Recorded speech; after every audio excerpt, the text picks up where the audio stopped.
AI 팟캐스트 2034 세계 최고 도시 탑8 서울은 어디에 있을까? 도시는 늘 먼저 도착한 미래였다. 산업혁명의 기관차가 굴뚝을 흔들 때, 전자회로의 섬광이 실리콘밸리 착오를 밝힐 때, 그리고 오늘날 인공지능의 알고리즘이 데이터 센터를 달굴 때마다 우리는 거대한 변곡점을 도시 풍경 속에서 가장 먼저 목격했다. 2020년대 중반, 대용량 AI 모델이 전 세계 200여 개 도시의 탄소 열지도, 모바일 결제 흐름, 공공 데이터, 위성 기후 지표를 빨아들였다. 그 목표는 단순하지만 대담했다. 10년 뒤, 진정으로 살기 좋은 도시는 어디인가? 결과를 들여다보기 전에 먼저 공식이 어떻게 바뀌었는지 살펴볼 필요가 있다. 어제까지 도시를 평가하던 1차 방정식은 GDP, 금융규모, 초고층 빌딩 개수 같은 전통 변수들로 채워져 있었다. 하지만 AI가 업데이트한 새 방정식은 가장 바깥쪽에 기후, 보건력, 디지털 포용성, 정책, 민첩성이라는 세 개의 중괄호를 걸었다. 배출량을 0으로 맞추는 정도가 아니라 외부의 배출까지 흡수해 네거티브로 전환하느냐, 데이터라는 21세기 토지를 소수 대기업이 아닌 시민이 소유, 보상받느냐, 그리고 기술이 변속기를 돌릴 때 제도가 얼마나 신속히 따라붙느냐, 이셋이 도시 운명을 결정하는 상위 알고리즘으로 만개했다. 취리히 작지만 가장 빠른 금융기후 실험실. 1위를 차지한 도시는 스위스 취리히였다. 인구도 영토도 크지 않지만 탄소를 통화로 바꾼 실험이 도시 기지를 완전히 바꿔놓았다. 탄소 국채라 불리는 이 금융상품을 사면 기업의 모든 배출권이 자동 상쇄되고 그 자금이 곧장 블록체인 기반 탄소 포집 설비로 흘러든다. ETH 취리히와 EMPA 연구소가 양자 컴퓨팅 테스트넷을 오픈소스로 풀자 그 위를 달리는 스타트업이 폭발했고 광속의 정책 회전은 취리히를 슈퍼컴퓨터처럼 사고하는 도시로 만들었다. 싱가포르와 코펜하겐 양극단이 맞닿은 공통 지평. 싱가포르는 초밀도 도시국가답게 하늘, 바다, 지상을 하나의 3D 물류 API로 엮어 포털의 도시로 진화 중이다. 반면 코펜하겐은 도심을 15분 생활권 탄소 프리존으로 개조하며 행정과 시민이 혁신보다 행복을 우선순위로 놓았다. 한쪽은 기술 집중, 다른 쪽은 삶의 질 집중이지만 AI는 공통 키워드를 찾아냈다. 탄소를 줄이는 속도, 시민 체감의 속도, 제도적 변환의 속도 그 방향만 같으면 밀도나 규모는 중요하지 않았다. 도쿄와 서울 메가시티가 나이드는 법. 도쿄는 초고령화를 디지털 돌봄 로봇 케어봇 서비스로 되받아쳤다. 1일 3시간, 노년층이 받는 가사 의료 정서 지원을 로봇이 담당하며 복지 비용은 낮아지고 로봇 산업은 급성장한다. 서울은 테크 속도를 민주적 스마트로 바꿨다. 블록체인 공공 아이디 서울 원패스가 투표부터 처방 전까지 단일 인증으로 묶고 한강 수열 냉난방, 해상풍력을 PEP 전력 거래로 연결해 도심 RE100 그리드를 완성한다. 하지만 AI는 서울의 공간 민주화, 주거 공정성과 미세먼지를 해결하지 못하면 상위권 진입이 어렵다고 경고한다. 두바이, 오슬로, 오스틴 사막, 숲, 텍사스, 각자의 슈퍼노바, 석유의 도시 이미지가 강했던 두바이는 그린 수소 단가를 킬로그램당 $1 이하로 낮춰 사막형 테크토피아로 변모했다. 오슬로는 데이터 거래로 숲을 들리는 데이터, 네이처, 토큰 경제를 구축했고 오스틴은 전기차 기가팩토리, 클러스터에 AI 반도체 허브를 결합하며 북미 혁신의 릴레이를 잇는다. AI는 이 세 도시는 규제 진공과 대규모 자본이 스파크를 일으켜 이머징 슈퍼노바로 폭발한 사례라 적었다. 서울 5위의 의미와 남은 숙제. AI가 예측한 서울의 점수는 화려하지만 종합하면 궤도권이다. 델타 트라이앵글 클러스터, 스타트업 유니콘 22개, 공공 아이디, RE100 그리드, 속도면에선 상위 3위권이지만 주거 밀도, 미세먼지, 대기질이 발목을 잡는다. 서울이 2034년 3위안으로 점프하려면 다음 세 가지 경로를 고속도로처럼 잇는 게 숙제다. 탄소 도심구역, 여의도 금융블록을 탄소 포집 외벽으로 교체해 실시간 마이너스 면허를 취득할 것. 스마트 재개발 2.0, 노후 아파트를 마이크로그리드, 태양광 모듈로 리모델링, 주거 불평등 리셋. 러닝, 토큰 생태계, 러닝 월렛으로 평생 계좌를 부여, 교육 격차를 토큰 보상으로 상쇄. 왜 최고라는 말은 바뀌었는가? 2034년에 세계 최고 도시는 왕관이 아니라 대가다. 탄소, 을 달성하지 못하면 자연이 세금을 부과한다. 데이터 포용성이 낮으면 시민 신뢰가 이탈한다. 정책이 느리면 기술이 탈출한다. 결국 최고란 칭호는 도시 스스로에게 내리는 인준서이자 인재, 자본, 문화가 몰려드는 블랙홀을 뜻한다. AI는 레포트의 마지막 문단에 이렇게 적었다. 도시는 묻는다. 우리는 왜 존재하는가? 가장 먼저, 가장 깊게, 가장 용기 있게 답하는 곳이 10년 뒤 지구의 심장이 될 것이다. 이제 우리 차례다. 서울이든, 취리히든, 두바이든, 우리는 그 도시의 시민이자 지표의 생성자다. 한 줄의 코드, 한 장의 정책, 하나의 행동이 2034년 순위를 바꾼다. 가장 빠르게 흐를 10년이 시작됐다. 관찰자가 아닌 플레이어로 참여할 시간이다.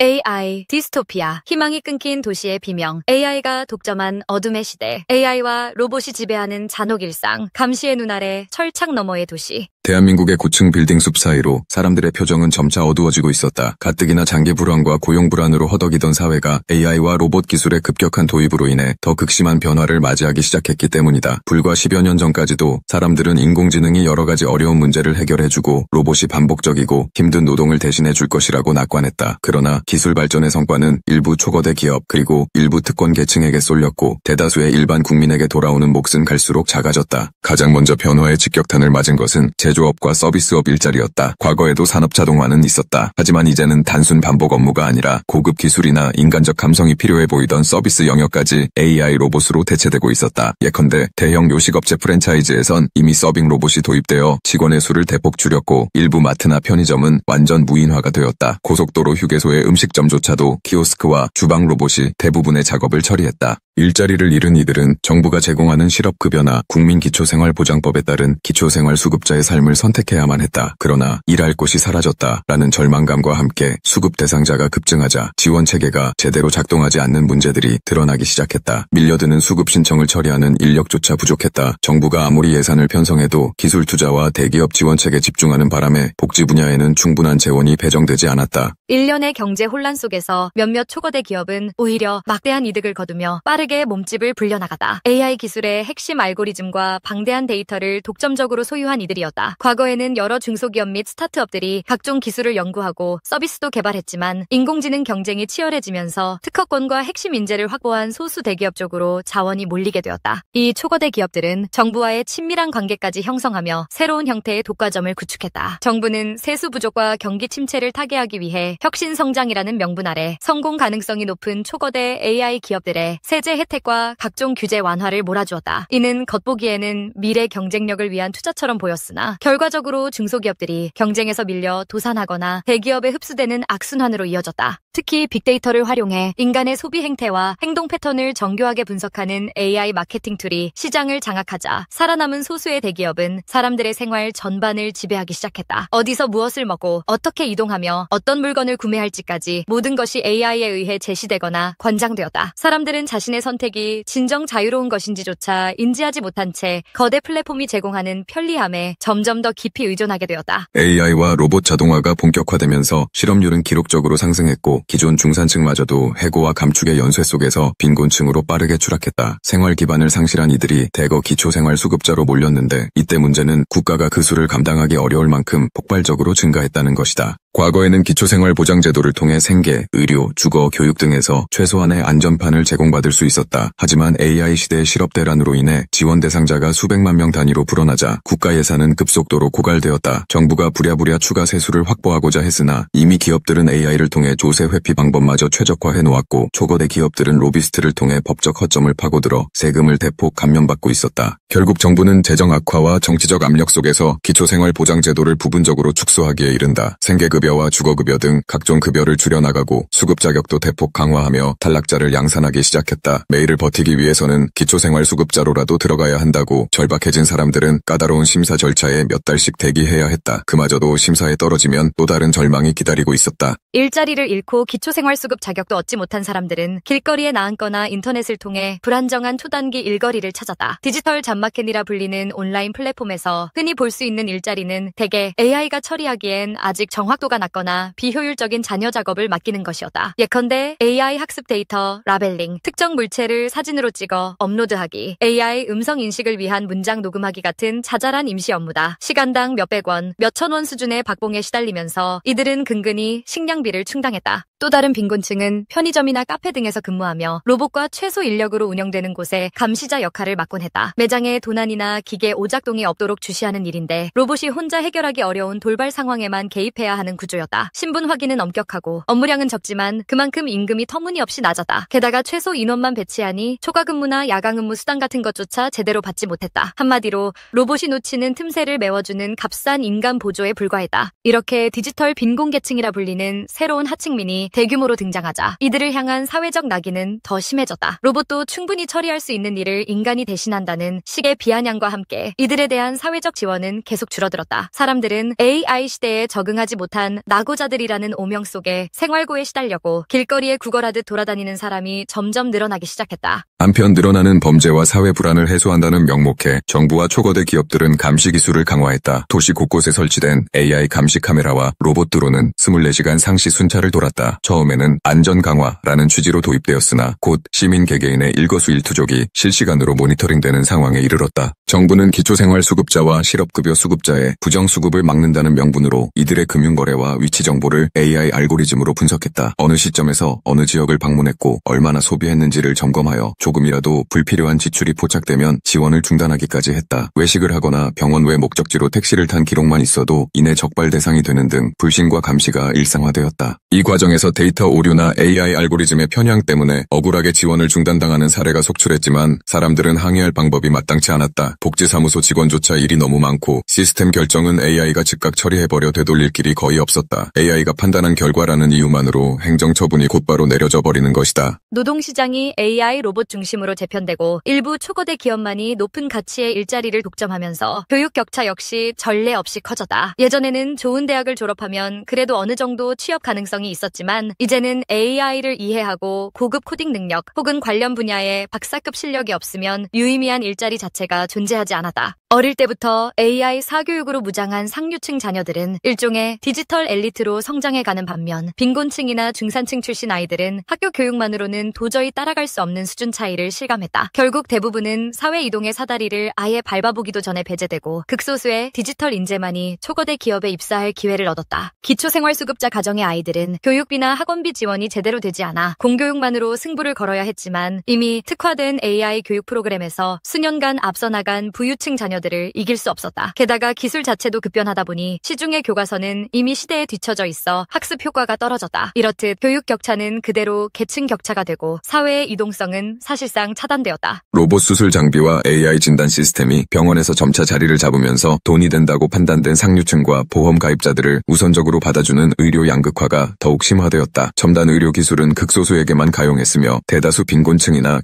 기초생활수급자들은 최소 수준의 의료 서비스조차 받기 어려웠다. 병원의 접수와 진료 예약은 이미 대부분 자동화되어 있지만 의료복지 카드로 방문하는 환자들은 시스템상에서 우선순위가 뒤로 밀리도록 프로그램되어 있었다. 응급 상황이 아닌 이상 몇 주 이상 대기해야 하며 제때 치료를 받지 못해 질병이 악화되는 사례가 속출했다. 심지어 일부 병원은 로봇 의료 인프라 사용료를 이유로 자체적으로 추가 비용을 부과했다. 이를 감당할 수 없는 수급자들은 질병을 방치할 수밖에 없었고 AI 진단이나 원격 로봇 수술 같은 최첨단 치료와는 거리가 먼 현실에 내몰렸다. 건강 불평등이 심각해지자 의료 포기자가 늘어났고 영양 불균형과 스트레스로 인한 자살률도 급등했다. 그 결과 한국 사회는 극도로 분절된 양상을 띠었다. 상위 1%의 초거대 기업 고위 임직원과 극소수 디지털 전문 인력은 그들만의 구역에서 로봇 가사 도우미와 자율주행 이동수단, 고급 사립 의료 서비스를 누리며 살아가다. 도시 외곽에는 사실상 정부의 최소 통제만으로 방치된 빈곤지대가 형성되었다. 좁은 쪽방이나 컨테이너촌에서 하루하루 살아남기 위해 기초생활수급금에 의존하는 이들, 수급에서 탈락해 불법 거주지를 전전하는 이들이 모여들었다. 언론과 미디어마저도 대기업 계열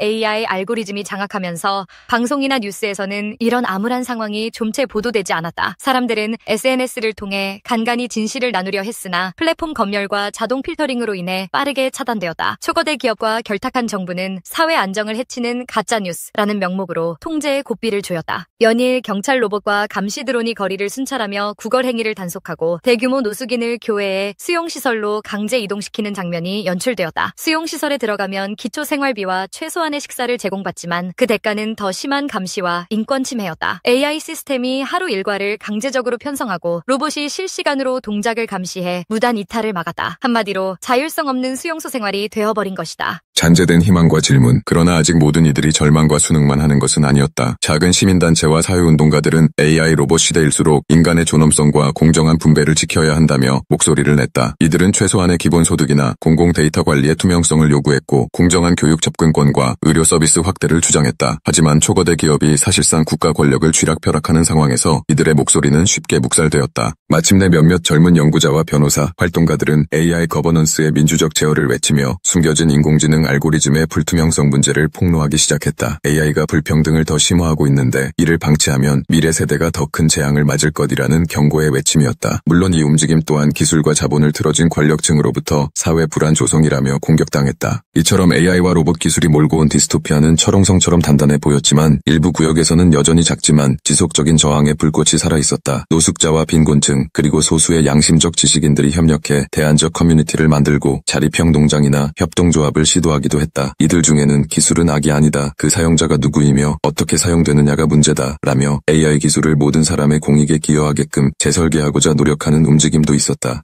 이 비디오가 유용했다면